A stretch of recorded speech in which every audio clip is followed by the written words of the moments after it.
Mike Rogers, Republican Congressman from Michigan, Chairman of the House Intelligence Committee, my guest in studio. Good morning. Great to see you. There's a lot to talk about regarding Boston. Also, you're back from the Middle East. I want to talk about Syria in a moment. But first, based on what we heard in those hearings, what are we to take from that?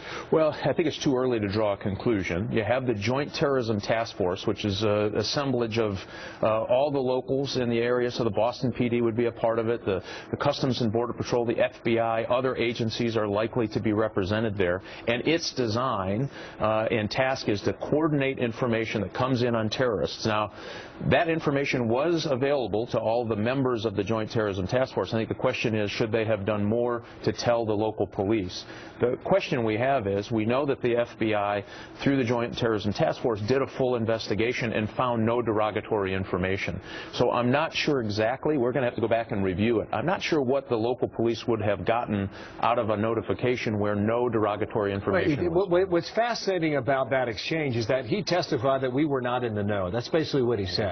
And the FBI came back later and said, no, you had officers specifically assigned to probe Tsarnaev 2 years ago. Yeah. What are we to believe? Well, we're going to have to go through it. I think it's probably somewhere in the middle that they had officers assigned to the Joint Terrorism Task Force. Those officers on the Joint Terrorism Task Force had available this information and may have, in fact, been a part of the broader investigation to see if there was derogatory information. You know, Peter King was with us about an hour ago. He didn't mince words. He said this is the FBI's responsibility and their duty, and they dropped the ball, essentially.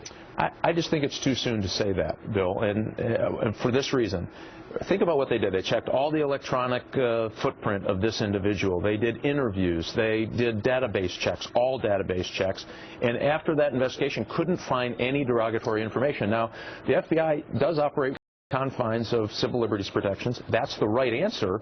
And so they went back to the Russians and said, is there more derogatory information? They got no information. So without anything that says that this guy was derogatory, remember, we don't think he was radicalized until 2012. This all happened in 2011. That's the problem. Okay, and strong words from Senator Lieberman, too, during that hearing, as I'm sure you're aware as well. Yes. Syria, you visited numerous countries. You came back a few days ago and said this is as bad a situation as you have seen. Yeah. What is happening there? Well, think about where Syria is today, Bill. So you have Hezbollah operating there, a terrorist organization, the PKK, which is a terrorist organization that had targeted Turkey in the past.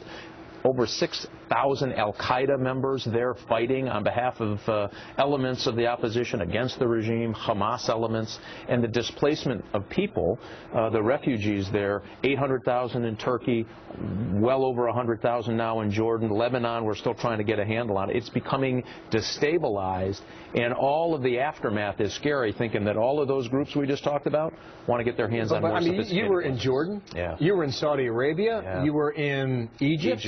Well, what did the leaders of these Arab countries tell you? What did they want the United States to do? Well, they're frustrated in the sense that they believe the United States can play a coordinating leadership role at the table. So think of this. Some of the Arab League partners are already supplying weapons and arms into Syria. Their vetting process is not the same. Those weapons may, in fact, go to folks who are jihadists, who are not friendly to U.S. interests after the fall of Assad. And that chaos has not allowed the opposition, A, to be more successful, and B, that power vacuum was, on the other side of it, was filled with Iran. So they're very, very concerned about where we are and want the United States to step up its role. You said the best worst option at this point must be managed. What is that best? Well, I think that we can help train the opposition forces to our standards.